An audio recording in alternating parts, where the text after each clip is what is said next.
Components of network part 2, cable and connections and network devices. So in last chapters we understood how the data travels from one location to another location, how it takes the network paths. We also discussed about the two components, which is MAC address and IP address. In this chapter we will discuss about two more components, which are cable and connections and network devices, which are in between the paths. So now we know that the network devices can establish a wireless connection with the devices like routers or a Wi-Fi router or radio tower, but they can also connect with wire to the router or the switches. To understand this, we will focus on this location because another location will be as same as this one. So let's say you have a computer, you want to connect it with a wire to your Wi-Fi router. What are the things you need for that? You definitely need a kind of port to plug the cable. So you have this kind of data port on your PC, and the ports on your router will look something like this. It will have 3-4 ports, and those ports are called Ethernet ports. And the cable in between will look something like this. One end will be connected to the port of PC and another end will be going to another PC or the Ethernet switch or the router. The complete cable will look something like this with both the ends, and this is called Ethernet cable. By the way, there are multiple types of Ethernet ports like Ethernet, fast Ethernet, Gigabit Ethernet. Also there are so many other type of Ethernet cables like Cat5, Cat6, but we will discuss about those in a separate chapters in detailed manner. So now you have a cable to connect the devices, but what about if you have multiple devices to connect to the network?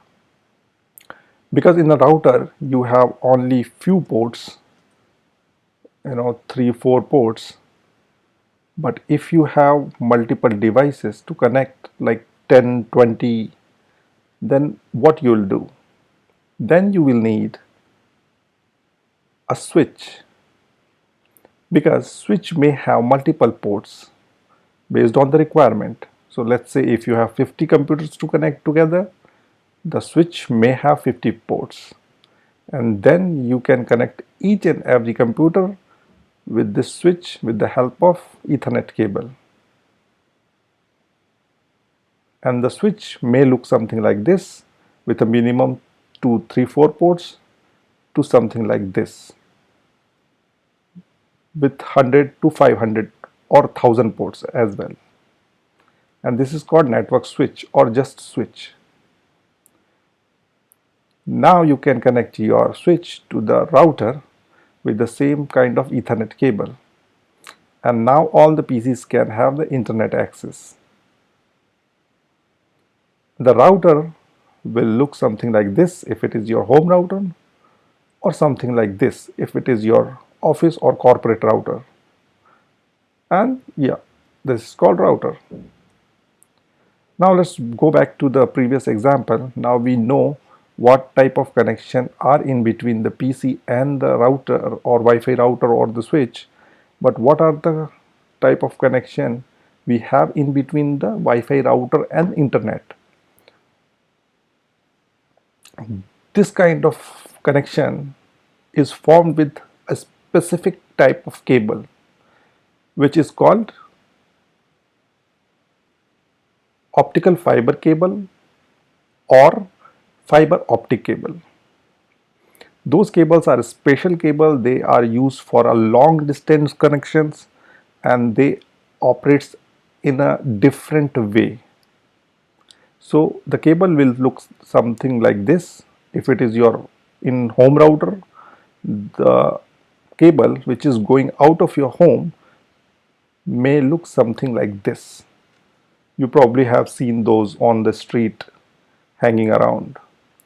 And this cable is, a kind of uses a kind of technology which works on light.